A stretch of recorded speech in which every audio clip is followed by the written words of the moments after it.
Planter Indonesia. Assalamualaikum warahmatullahi wabarakatuh. Semoga Allah selalu memberikan saya dan Anda semuanya kesehatan tanpa syarat apapun. Kali ini kita akan membahas berkaitan penyusunan pelepah. Jadi sebenarnya pelepah itu disusun di mana sih? Jadi di dalam mekanisme penyusunan pelepah di perkebunan kelapa sawit adalah suatu hal yang kewajiban kita harus menyusun pelepah, di mana penyusunan pelepah ini akan menentukan kemudahan para pemanen kita untuk memanen. Kemudian secara estetika atau keindahan kebunnya juga bagus, karena semakin indah kebunnya, kita semakin semangat untuk pergi ke ladang kelapa sawit kita.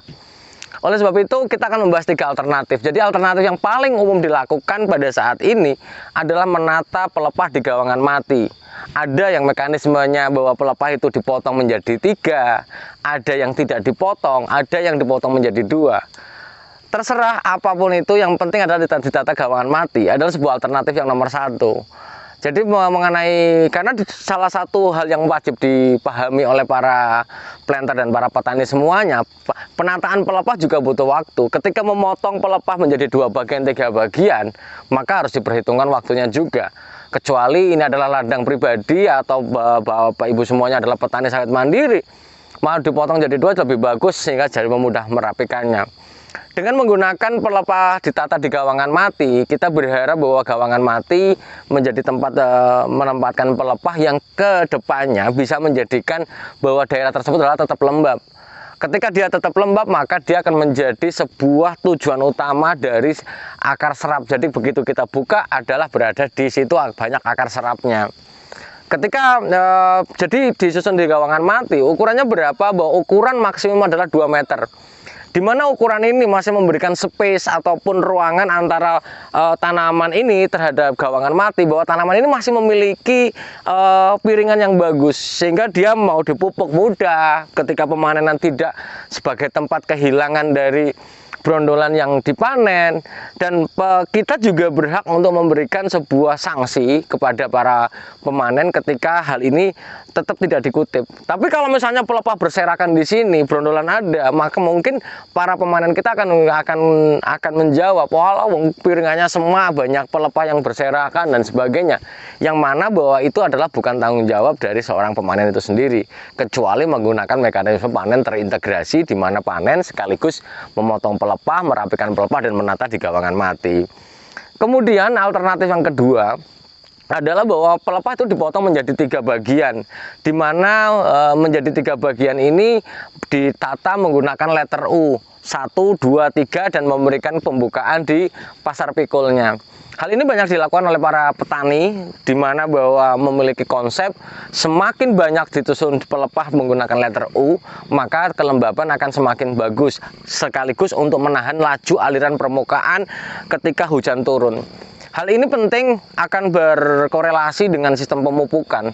Ketika menggunakan penataan pelepah letter U, di mana misalnya ini pokok adalah ditata letter U, dia memiliki letter U dan akan menghadap di pasar pikul yang tidak diberikan petataan pelepah, maka aliran permukaan akan cenderung tertahan.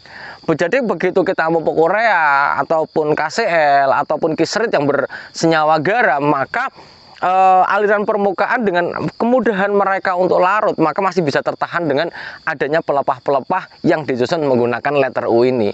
Walaupun susunan pelepah letter U ini jarang dilakukan di sistem perkebunan di tanah di lahan yang rata, namun sedikit dilakukan di daerah yang sedikit miring ataupun agak miring. Karena kalau di daerah yang rata, banyak perusahaan itu adalah hanya menata di gawangan mati. Karena sekali lagi bahwa akan berpengaruh terhadap waktu penyusunan pelepah. Ketika seorang karyawan panen diwajibkan untuk memotong dengan menggunakan letter U, berapa output seorang karyawan panen itu sendiri atau kemampuan karyawan panen untuk mengeluarkan buahnya, ini juga perlu diperhitungkan. Jangan sampai bahwa dia menata letter U dengan sangat cantik, tapi output panennya itu hanya sekitar misalnya yang biasanya sampai 1,7 ton, 1 sampai 2 ton, ternyata dengan menata itu cuma dapat 1,3 ton, maka hal ini akan menjadi faktor yang akan malah justru akan merusak sistem panen kita. Nah, yang ketiga adalah sistem penataan pelepah di daerah yang berbukit. Sistem penataan pelepah di berbukit biasanya adalah ditata sejajar terasnya, sejajar lerengnya. Hal ini adalah juga untuk menjaga bagaimana menjaga sistem aliran permukaan. Ketika apalagi daerah miring, maka penataan pelepah, misalnya ini miring, bukitnya miring, jangan menata pelepah gini. Begitu kita menata pelepah seperti ini, maka aliran permukaan akan drojos dari atas ke bawah, itu tetap akan terjadi. Maka penatanya ketika miring gini, maka ditata adalah searah konturnya, sehingga akan memotong aliran permukaan, jangan terlalu deras sekali. Ketika aliran permukaan di daerah yang miring atau daerah berbukit yang tanpa teras ataupun menggunakan teras, kalau toh dia ditata dengan sejajar lerengnya, maka yang terjadi adalah aliran permukaan akan sangat deras. Hal ini akan menimbulkan dua kemungkinan. Yang pertama adalah tingkat erosi yang tinggi terhadap tanah kita. Kemudian yang kedua akan membawa unsur hara yang diberikan di saat pemupukan.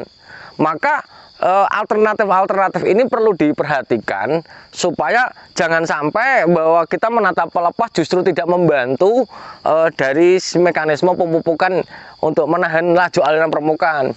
Karena bahwa di sisi lain kita sanitasi pokok dengan kondisi yang bersih seperti ini, diharapkan pelepah ini akan menjadi tempat yang lembab, tempat tumbuhnya akar serap yang mampu memberikan daya serap kesempatan tanaman kelapa sawit kita menyerap unsur hara dan air dengan sangat besar. Tapi yang sering terjadi bahwa banyak para petani membiarkan pelepah ini berserakan tanpa susunan yang pas, ataupun malah sampai kadang-kadang menjorok ke piringan, yang mana sebenarnya akan berpengaruh terhadap mekanisme panen. Jadi mungkin itu saja dulu yang dapat saya sampaikan kepada para petani dan para planter semuanya. 3 alternatif, yaitu bisa ditata dengan kondisi utuh di gawangan mati, dimana kalau konsep perkebunan adalah ditata menyerupai punggung kerbau, dimana dia ditata cantik seperti itu dengan diameter maksimum adalah 2 meter saja. Yang kedua adalah ditata dengan letter U, dipotong menjadi 3, diberikan space yang dibuka itu hanya di pasar pikul untuk memudahkan lalu lintas panennya. Kemudian yang alternatif yang ketiga adalah di lereng, di daerah lereng, ketika pelepah itu wajib ditata sejajar konturnya atau memotong lerengnya. Hal ini sangat penting untuk menjaga tanah kita dari erosi dan mengurangi kehilangan dari unsur hara yang terbawa oleh aliran permukaan. Semoga Allah memberikan saya, Anda, dan semuanya, dan bagi para petani semuanya, kesehatan, kesejahteraan, dan rezeki yang tanpa disangka-sangka. Terima kasih dan salam hangat bagi keluarga Anda di rumah. Salam planter Indonesia. Assalamualaikum warahmatullahi wabarakatuh.